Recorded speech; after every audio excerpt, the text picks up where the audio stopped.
Hi, I'm Monica Cesarato, a food and travel blogger in Venice. Welcome to Venice Meets, a series of live chats from Instagram every day at 6 p.m. CET. Today, I will be talking to Philip Gwynne Jones, renowned Welsh author of mystery and suspense novels living in Venice. Hello, Philip. Hello, Monica. Hello, everyone. How are you? I'm very well, and yes, you did pronounce my name correctly. So, Okay. Because of the first couple of days, because I know you are Philip Jones all the time, you know, I keep calling Reese, Gwen. I keep making a mess of Jesus. So he's going to be so upset with me now. Yeah. You see, there's a lot of Philip Joneses out there. So when I started writing, I needed to sort of distinguish myself. So I used my middle name. And oh, right. As it turns out, there is another Philip Gwynne Jones, but he spells it slightly differently. Yes. In Australia, right? Yes, I noticed that when I was looking for your details and things. So, how's life treating you in Venice right now? Because you are in Venice, as we call it now. We are in Venice. I mean, it's absolutely lovely at the moment, but of course we can't really go outside. So, wow. You know, it's the highlight of the day is taking the rubbish out of the Veritas boat or going to the Conad. Going to the Conad. Yeah. Well, your Conad is on the Zattere, so it's the most beautiful Conad probably in Italy. So I know, you're so lucky. I mean, you live in a really one of the most beautiful parts of Venice. I got to say that's the ghetto.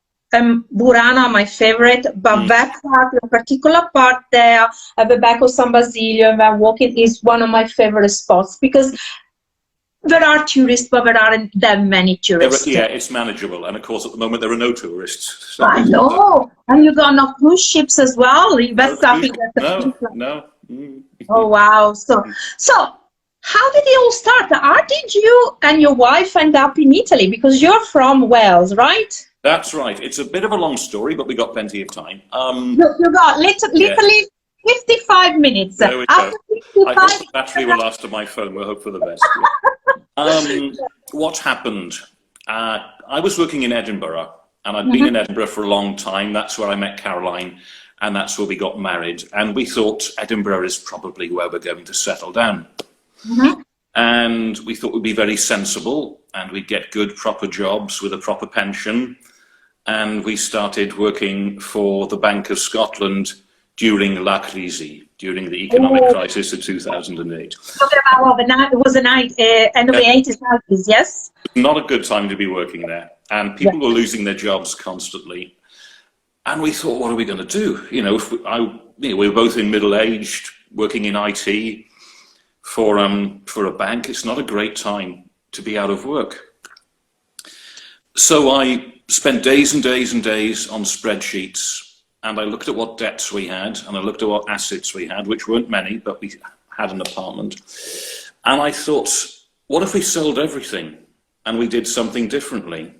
Wow. And I remembered a conversation I had, and this actually happened. I had a conversation with a man in a pub. Okay. Yeah. I had a conversation with a man in a pub who I did not really know, who had gone to Spain to teach English as a foreign language. As many British people do. Yeah, and I said, I didn't know about that. And I said, can you make a living from that? And he said, well, yeah, you can, just about, it's not brilliant. And I went home and I said to Caroline, well, I met a man in a pub today, and he says maybe we should sell everything and go and live somewhere. And she said, oh, yes, we could do that. Oh. Okay, cool. That's cool. And then we thought, well, where would we do this? Well, we always wanted to go to Italy because Italy was the country we loved most in the world. It's where we always went back to on holiday. I worked there near Rome back in 1994 for a bit. Okay. So there was already a connection there. There was already a connection, yes. And so we thought we'd do it in Italy. And then the more we thought about it, the more we thought, well, it has to be Venice, really, because Venice was the place we loved the most. And so that's what we decided to do. We came to the conclusion that if we sold everything we owned and moved to Venice, we'd have about enough money to get by for a year. Right. And then if things weren't working, we could go back home and say, we've made a terrible mistake. So isn't it funny how whatever everybody knows, including myself, is what you actually do when you first move to a country. You say, I'll go for a year and see how it goes. Yeah. As long as I got a backup plan to come back home if things goes wrong. Yes, as long as there was some way of getting ourselves back home again, I thought we could just it. And when was that? What year was that? That would have been 2012. So we've been here just over 8 years now. Yeah. So I think we met maybe just a year or a couple of years after you were here then. I think so, yes. Yeah. So we were probably working. I remember you were working as, both you were working as teachers and you were in another part of town. So yeah, I think yes. Something like that. Cool. So well, obviously when you came over, you didn't speak any Italian. I had some Italian because I worked, as I said, I worked near Rome, but it was a long time ago, so it was quite arrugginito, perhaps. Yeah. But we tried doing evening classes. We always stuck with evening classes. And when I knew that we were going to be losing our jobs, I mean, all day in the office at work, I was just reading La Repubblica and trying to improve it that way, because I had no proper work to do.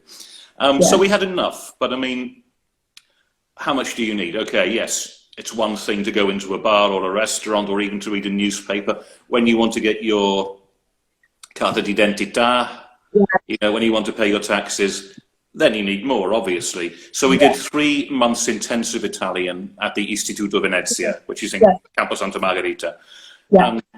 After 3 months, you know, it was not perfect, but it was enough. And then you just use it, you know. That's what. And then you just, you know, you get to meet the locals and stuff. I think there are 2 types of expats, and not just in Venice, in general, in everywhere in the world. There's the people that just move to a country. Cheers, salute.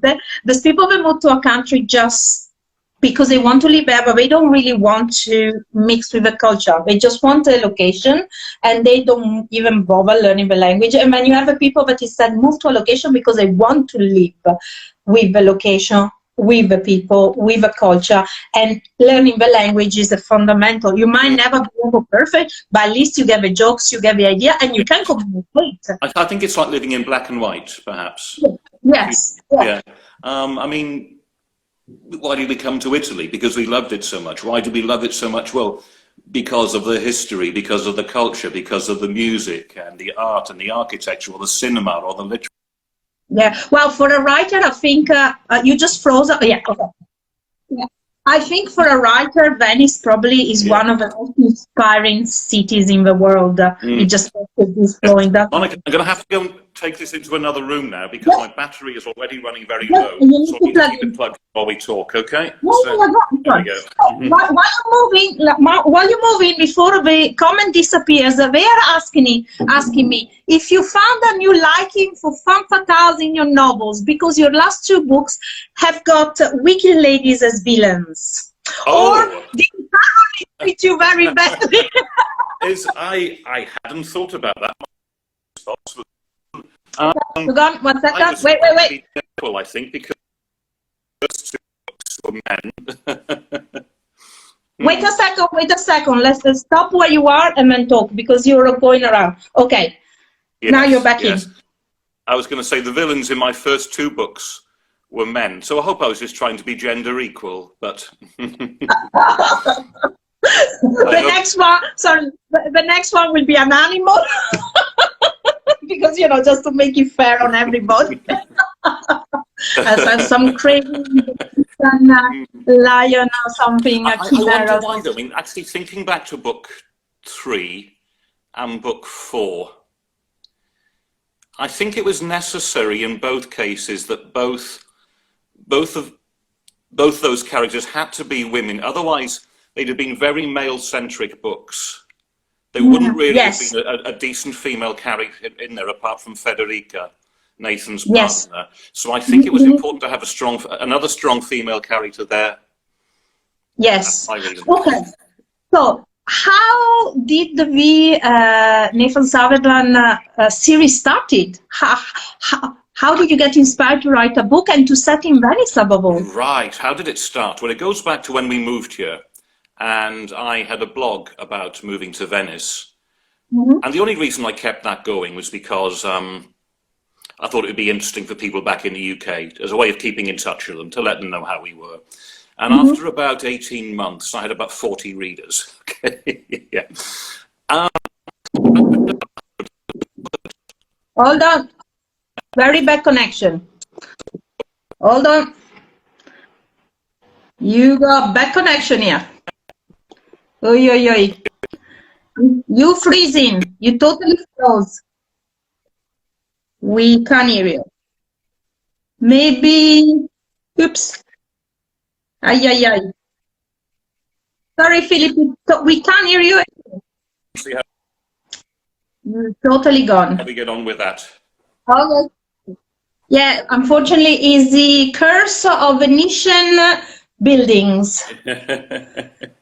Right. That you got very thick walls and big wood beams. Are we better now? Nope. You can hear you, but can't see you. You keep freezing. Okay. The place where you were at the beginning was the best one. Right. Where I first was. Okay. I'll see if I can find a Yes. copy there. 2 ticks. Yes, don't worry about it. It's okay. In the meantime, guys, while you're waiting for Philip, I'm going to show you one of his books that very kindly delighted me on a travel to Ireland last year. That my plane was delayed a long time, and Jill remember this. And it was pouring down with rain, and I was stuck at the airport, and I had this in my hand, so I was very happy because marvelous. I was very busy sitting there munching away on food and eating and dreaming, and you know. It was a rainy day, you know, after we've been in the rain for nearly like a month or something like that. So it was nice to see, you know, Venice in the sun through your eyes. Yeah, they did a nice job on the covers. Can you hear me okay now? Yes, we can hear you. Can barely see you, but we can hear you. Okay, right. Anyway, I had this blog. I'd written about 100,000 words. And I thought, well, if I only got 40 followers, I was convinced I could sell more than 40 books if I wrote it up into a book and self-published it. Yeah. So I wrote it up and I self-published it as a book called The Venice Project. And it sold reasonably well. And by reasonably well, I mean it probably sold about, you know, probably over 1,000 copies, which is not bad for a self-published book. Yeah. Self-published, that's good. Well, I mean, I was surprised. Obviously, you don't get rich on that, but it was a nice meal every month, and that was all I wanted. And then one day I got an email from an agent in Scotland, who you know, of course, yes. And he said, well, what are you writing now? I really like this. And I wasn't writing anything, but I thought, well, this is the best chance I'm ever going to get. So I had a fragment of an idea for a crime novel, which had come around in various different ways. I suppose the main inspiration for it was, I think it was, it would have been 2013 perhaps. There was a guided tour of the bank in Campomanin, the modern bank in Campomanin, which was designed by an architect I think called Piero Nervi. Sorry. It's a very, not many people like it. I think it's quite interesting. Yeah, well, yeah, that's a word. Interesting. Yeah. Okay. You walk past it and you think, well, what the hell did I see there? This doesn't look like anything else. But I remember looking around it, and we were taken inside on a guided tour. And at that time, they had an art collection there on the top floor, which I think it's now been passed on to. Is it Quirini Stampalia who has it? It's actually been given to the Quirini Stampalia. Okay. But we were taken up to the top floor, and there was a sort of room full of rare manuscripts and maps. Okay. And I remember the guy who was taking us around, he put on this very fine pair of cotton gloves. Yes, he took out a tiny book, an illustrated prayer book on the life of the Virgin. And he said, this is by Bellini. Oh, wow. Yes. And he said it had been located in Hungary after the war, and he'd been to collect it and had brought it back from Hungary in his jacket pocket. And I thought, isn't that amazing? Something which could be so precious, you just carry in your jacket pocket. And that gave me the idea, really, for a story based around a prayer book, which may or may not be by Giovanni Bellini. Wow. Cool. And I've heard since then, actually, that it's not that book, which does exist, it was misattributed. It's not by Giovanni Bellini, it's by Leonardo Bellini, who was much less famous. But Well, I didn't care. I didn't care. Yeah. He said he got you the chance to start your book, and look where exactly. where you are now. So it's good. And the other idea was for the protagonist. I thought, well, who's he going to be? Now, bear in mind, I'd only been in Venice for a couple of years, and I didn't think I could write convincingly as a Venetian. That's why I was talking with Laura Morelli last week about this. Yes. Yeah. I didn't think I could do that. And I thought, if I make him a detective, everybody's going to say, yeah, Donna Leon. So it's very difficult to write a detective series in Venice without because nothing ever happens. Nothing ever happens. But it looks like, the books looks like, 50,000 people live in Venice. By now, everybody will be dead, according to... if you think about it. I'm only on book 4 and I haven't killed as many people as she has. Exactly. Yeah. Anyway, I was teaching business English at the time. A lot of people know this story, but I'll tell it anyway. I was teaching business English to a guy who was an honorary consul. In fact, the honorary consul for Thailand. And whenever I arrived for lessons, he'd be dealing with different problems, like people had lost their passports, or, maybe people had been robbed on the Vaporetto or lost a wallet or something. Or perhaps they've been behaving badly and there might be trouble with the police and things like that. And I thought, if my protagonist was the honorary British consul, it solves the problem of making him a Venetian. And he wouldn't have to go looking for trouble because trouble would come to him. And he'd have contacts with the police, so that would be useful as well. And Fantastic. So that was the idea. I really liked that as an idea. I thought there's something in this. So, I wrote the manuscript, I sent it off to John, who became my agent. And incredibly, because this doesn't happen very often, I know it doesn't happen very often, and I was very lucky.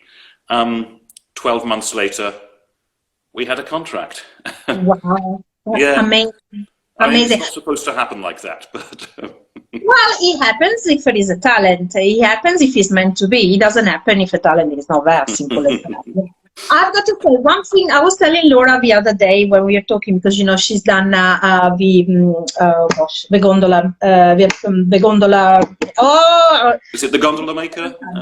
Sorry, the gondola maker. Yes, the gondola maker. Yeah, a moment of Alzheimer right now. Yes.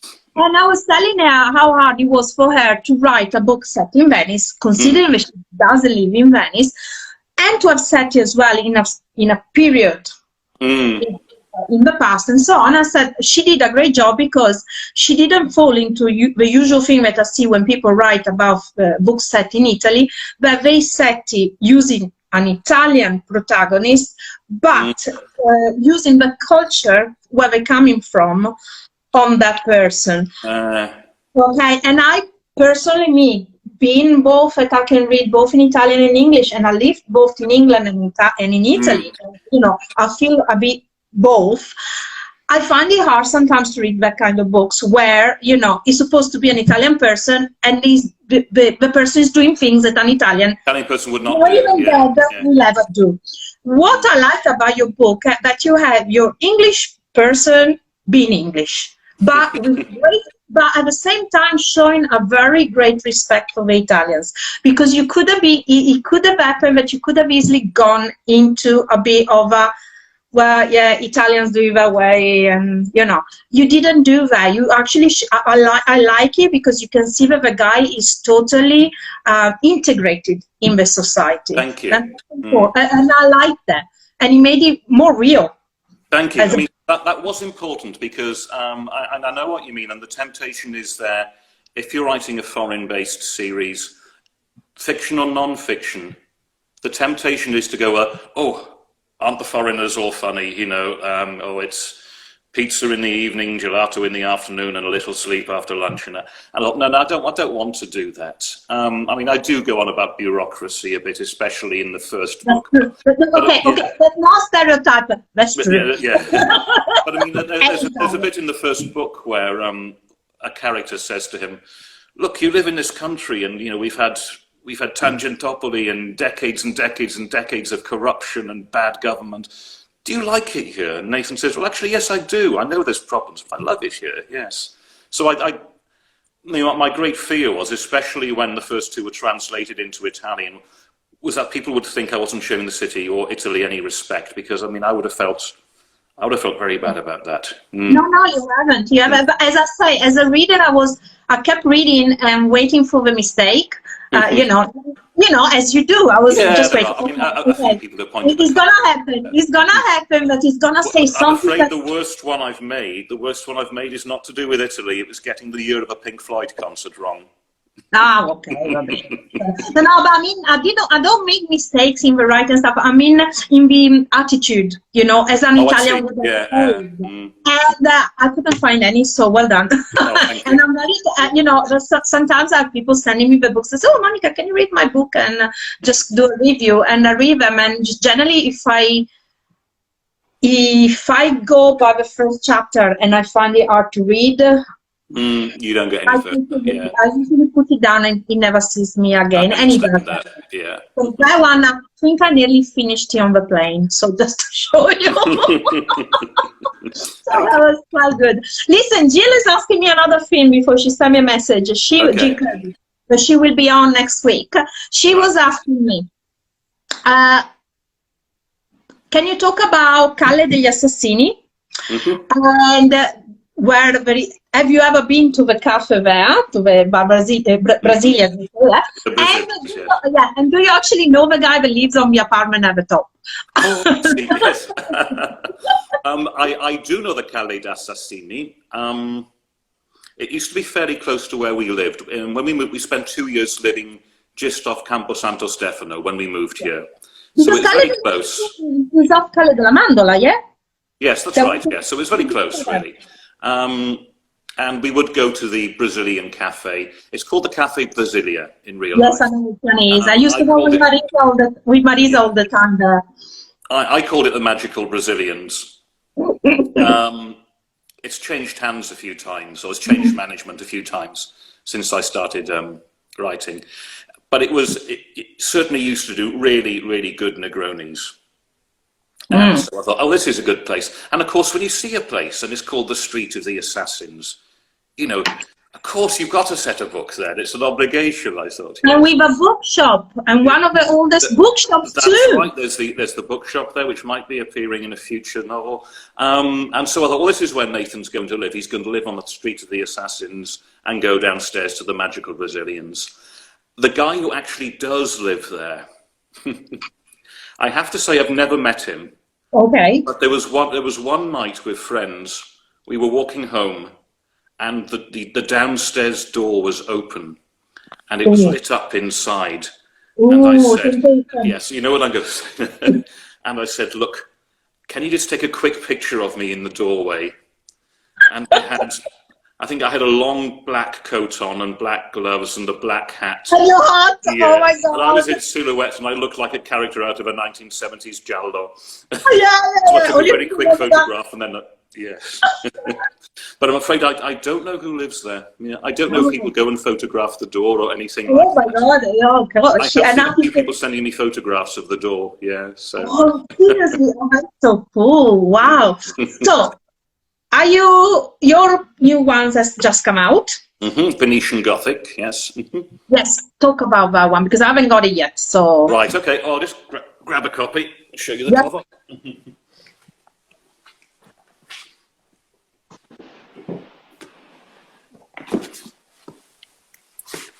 Right, here we go. Venetian Gothic. Oh, there we go, yes. Yeah, Council did the usual lovely job with the covers. How did it come about? I can't quite remember how it came about. It might have started with the title. Because I thought Venetian Gothic is a great title for a book. And when I looked on Amazon, I was amazed nobody had used it before. Oh, wow. No, well, there are books on Venetian Gothic architecture, but there were no novels called that. I thought, this is great, that's a bit of luck. What would I do with it? And I started thinking about Venice round about November time, All Souls Day and All Saints Day, you know, the Day of the Dead, if you like. And many times I've been over to the Protestant and Lutheran section of the cemetery on San Michele, and sort of standing there in the grey. Maybe it's raining a little bit, maybe the fog is still lying over the cemetery, and I thought, well, this is an opening scene here. I was thinking, okay, what could I do with this? And the thing about the Reparto Evangelico, as it's called, the Protestant section, is that it's not as well maintained as the other part of the island.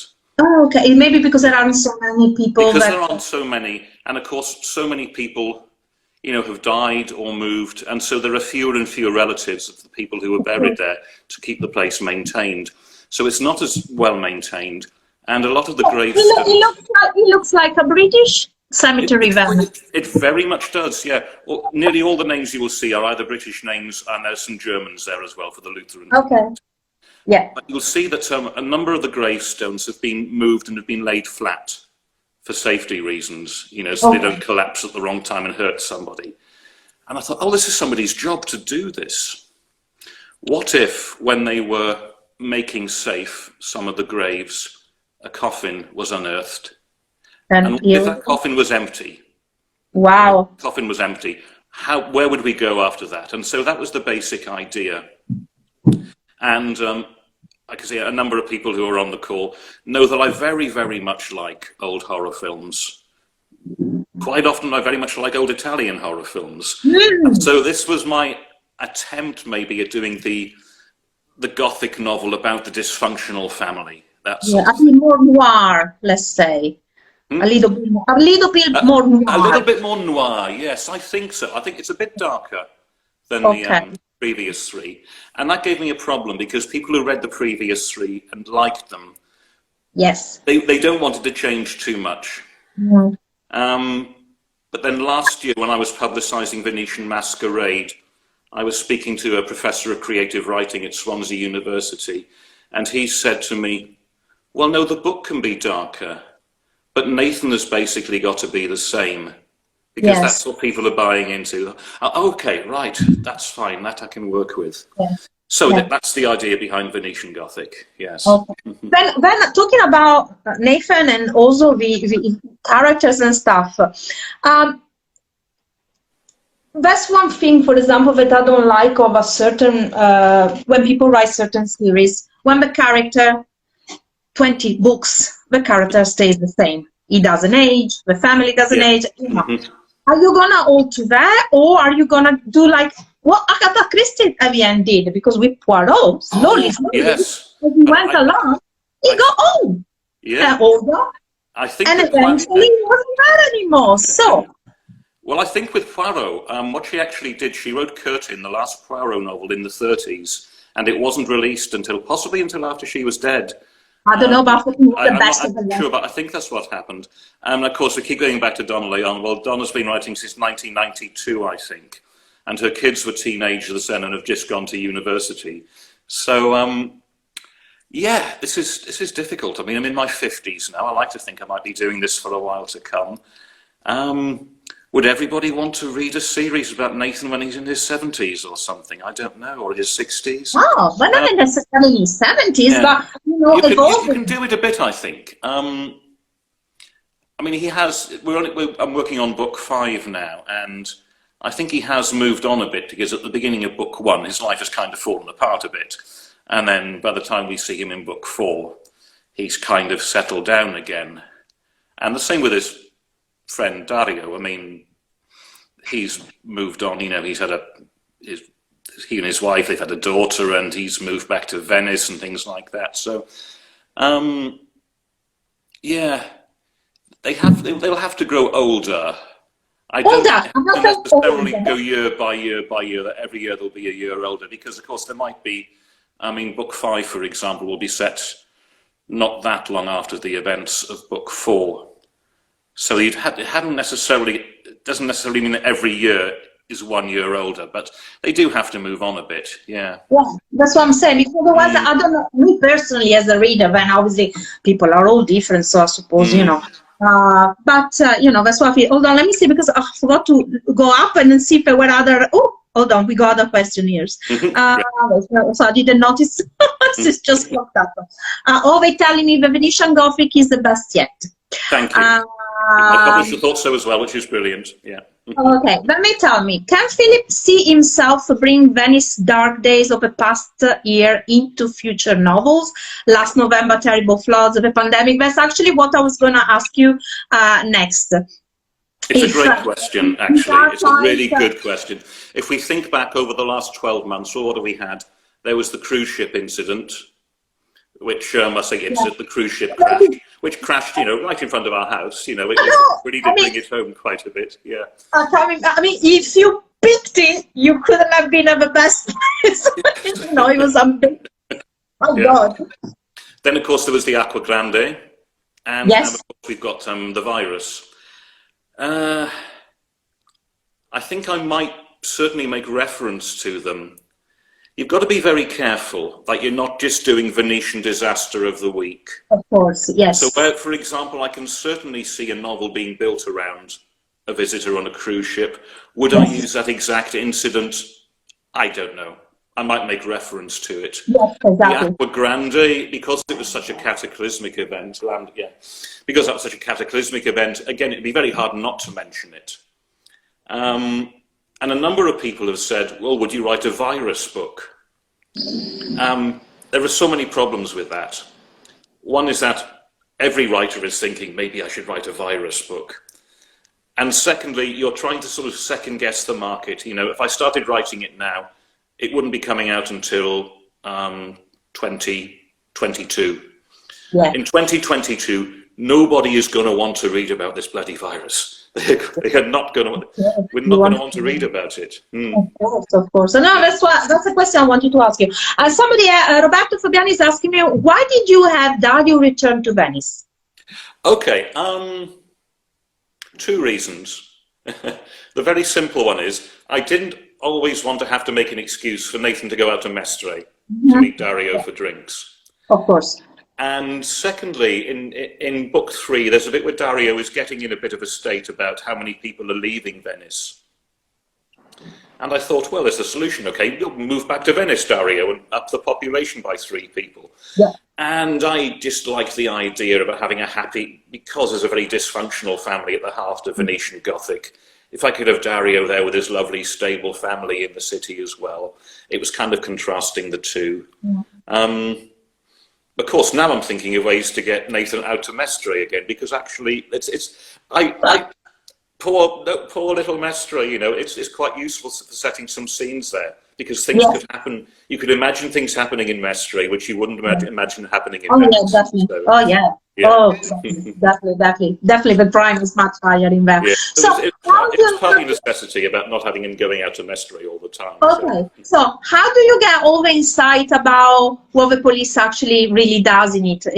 Above all in our, do you have insights with? I wish I did. Not very much, but I had a brilliant bit of luck when I was writing the first book, because I was still teaching English quite a lot of the time. Mm-hmm. And I had one student there who worked for the Guardia di Finanza, the tax police. Yes, of course, yeah. Because apparently they need we do know the Guardia di Finanza. We don't want to know, but we do know, yes. Well, I found there's something very interesting about them, is that they also deal with art crime. Yes, they do. Yeah. And that was brilliant. And I didn't realise, apparently, if you're at a certain rank in the Guardia, you need to have a certification in English. For various reasons. And every 3 or 4 years, you need to have that recertification of English. So he was studying for his exams. His English was very good. I knew he was going to pass. But then I found out that his department, in particular, dealt with art theft. Fantastic. So every lesson, I would try and drag the conversation back to the subject of art crime. And which is brilliant, we could talk about phrasal verbs. No. Tell me, let's talk about stealing works of art. Conversation is good for you. Exactly. That's what I said. Yes. And so he told me all sorts of things like, why they used them. They used as collateral because you can just cut it from a frame, roll it up, transport it easily. There was the famous Caravaggio, which was stolen by the mafia, I think, in the 1990s, which they think might still exist, but nobody's quite sure where. He was saying that, in 2020, I think he said it's Modigliani's anniversary. He said we'll get a lot of fakes on the market there. Whenever there's an anniversary of a famous painter, you always see fake works coming onto the market. So he was my inside information into that side of things, certainly. Oh, I like that. But what an incredible bit of luck, though. Yeah. I know. Well, see, that was meant to be. I always say things happen because they're meant to happen. They're asking me, is Nathan gonna write a cookbook? Oh, well, I think we'd have to co-write it, wouldn't we, Monica? Yeah. Well, we shall already be agents, so that's fine. We do something, yes. I love a Cooking with Nathan book. Oh, that would be cool. Yeah, I think we're probably a few books away from it yet. But nice, though. it could be fun. It could be fun, wouldn't it? Yes. So, what's before quarantine? What's the daily life of a British author in Venice? What do you? Well, before quarantine, I mean, I still do some teaching. And I was working at the Liceo Michelangelo Guggenheim. Ah, okay. Yeah. Now, they've got 3 seats. There's one in Mestre, 2 in Mestre, and the other one is very near to me in the Campo dei Carmini. Yeah. And so I had a contract there which was going to run until the end of May. And it was conversation classes of all the 2nd, 3rd, 4th and 5th year classes. So it was a lot of work. So I was doing that in the morning and then writing in the afternoon. But the thing is, I actually really enjoyed it. I was having it was really good fun, really interesting, bright young people. Yes. Not necessarily the best English that I've ever heard, but they were generally very interesting young people. And so I was having a good time doing that. And it's, I feel a bit sad that I'm not going to finish this year now. I don't think the schools are going to go back. So you didn't put you to do online teaching then? It doesn't really work for what I do. You could do it if you were actually teaching them grammar or setting them exercises. But if you've got a whole class there, maybe 20 kids in a class, and you want to have conversation, that is a bit difficult online. Yeah. So I haven't done that. And really the other teachers have got so much work to do in getting them through exams. They can't really afford to give me that time, I'm afraid. So that's what I was doing before quarantine. Post-quarantine, it's been trying to stick to a rhythm. I get up early in the morning, social media stuff and that thing that has to be done in the morning, do some writing. I'm trying to improve my German because Venetian Game came out in German a few months ago, so you need to go down trying to improve that again. So, and then in the evening, plenty of time to cook dinner, Netflix, Prosecco, so it's it's okay, you look out of the window, I'm sure you do, and think, it'd be nice to go for a proper walk, wouldn't it? Yeah. So because obviously I'm outside of Venice. I do have friends in Venice telling me what it's like. So far I've heard that generally speaking, people are being very well. The majority. Pretty good. People are being pretty good. Not much evidence of police being about the town, although they were quite in evidence on Easter Sunday, as you can imagine. Helicopters, yes. More police around Piazzale Roma and that sort of area. Maybe the market at Santa Marta to make sure people are distancing. But people are generally being pretty good, And a lot of solidarity, because I hear people helping the older people, with the deliveries, the restaurants now slowly gearing up to do, takeaway and home delivery as well. Yeah, that's going on. Yeah, which is nice, it's And bookshops as well. I know that Toletta is doing delivery of books. That's right, yes. Yeah, of course they can reopen now, can't they, for 2 days a week. So yeah, that's very good. Sorry, somebody's asking me. Yes, the earrings are for Papero Owl. Yes, they are. So I usually ask my ladies, the guests, to show off something handmade. But so, what have you got? You obviously don't. What did I bring? Yes. Well, no. The connection is going to disappear again. No, it's not. One thing I like about Italy, British people don't wear hats very often. Or if they wear a hat, it's a baseball cap. I don't think a baseball cap is a proper hat, but I do like hats. Okay. Oh, yes. So is that from Tabarro? It's Monica Daniele. Yeah, Monica Daniele. It's I love it. They're great hats. They're great. They're very reasonably priced. I've had that now for about 4 years. Maybe I should get another one, but they're marvelous hats. Yeah. So that's. Did you get all the Tabarro? as well, so it could be a real Venetian. I aspire to a Tabaro one of these days because they're so lovely. If I can just see you tall, with a hat, with a thing, in the dark, don't look now, film. I don't know what the kids at school will make of it, but there we go. The English-centric teacher, I can just imagine what it is. Yeah, he's British, don't worry about it. Yeah, exactly, because they're not going to make a difference between Welsh and English, sorry. I've had to explain that so many times, I hardly bother anymore. It's so difficult. Yeah, I know. Well, at least you don't have to explain the difference between English and Americans, because how many times I go around with friends and everybody says, oh, they're American. No, we're British. Isn't it the same thing? No, it's not. It's not. So what are you and Caroline gonna do as soon as they tell us that the world is open again? What's the first thing you two are gonna do? Well, do you know next Thursday is our 20th wedding anniversary? Oh my God! You're gonna celebrate indoors. I had plans, but now I'll just cook us dinner at home. Yeah. We can go out again as soon as the restaurants are open again. We'll go somewhere special for that. I think that's what. Yeah. Your favorite restaurant in Venice? I very much like I Mercanti. Okay. Yeah, I Mercanti is lovely. Very close to us is La Profeta, which is great because it does everything. You can just go for pizza or a bowl of pasta, or you can go for the full experience if you like. So, yeah. La Zucca is also really good. Oh, yeah. Oh, nice. Yeah. And your favorite cicchetti place? Oh, Bar Orso near Rialto is very good. Oh, but it's not called Bar Orso anymore. You're talking about La Tana dell'Orso. Yeah, Bacarando, yeah. They still got the sign up saying Bar Orso. That's good, because they got music on sometimes, and there's that's fun place. Already, but what I don't like as much going upstairs. There's a restaurant I tried, it's not so good, but as a cicchetti place, right? Yeah, downstairs is bad, and they got a little courtyard at the back as well. Right. But, yeah. Oh, nice. And your favorite? Alvedo for polpetti, of course. Oh yes. Okay. Yeah. Well, have you actually ever met the lady, but she doesn't work there anymore, the real original cook that invented the polpette? No. She's the lady I'm writing the book with. And it was about 4 or 5 years ago. I remember we went there. I went there for a New Year's Eve, and she stopped working there about 10 years ago, and she made just for us her polpette. It was like, oh my God. You know, it's like, yeah. Yes. So listen, and your favorite Veneto wine?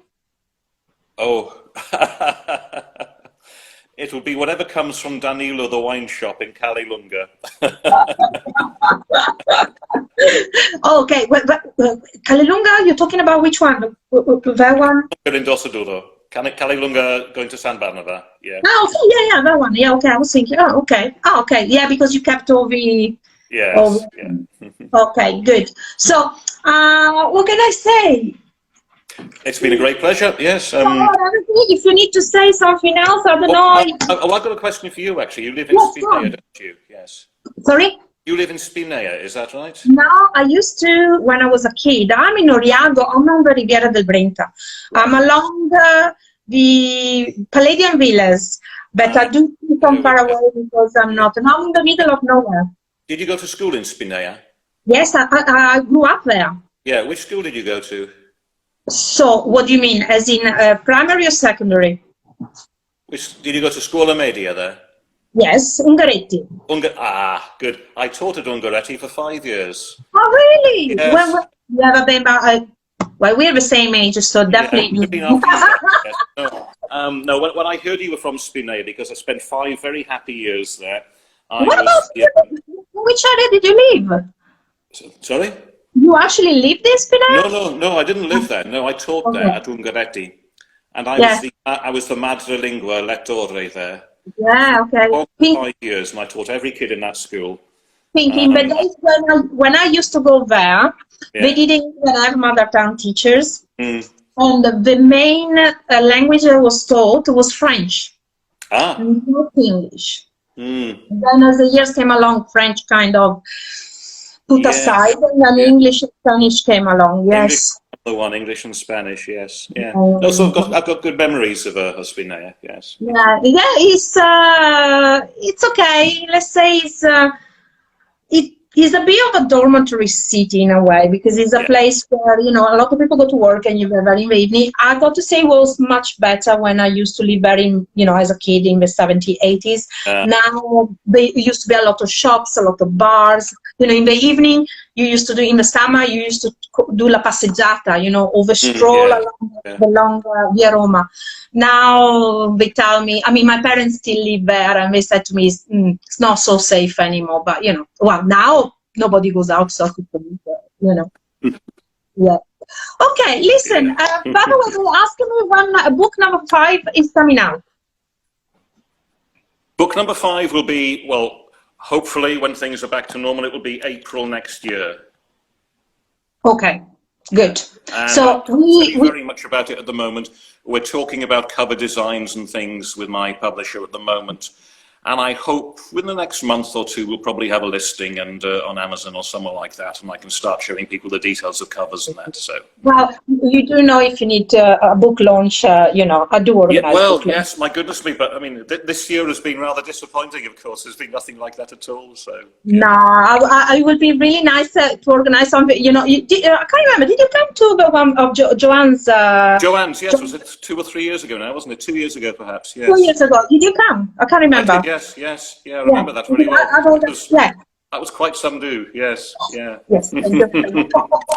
We must do something next time, definitely. I pulled them off. So now I'm looking forward to organize something again like that for somebody that writes in Venice, because I think that, you know, I know your books have been translated in Italian, but as like all things, people, it would be nice for people to get to know, you know, more.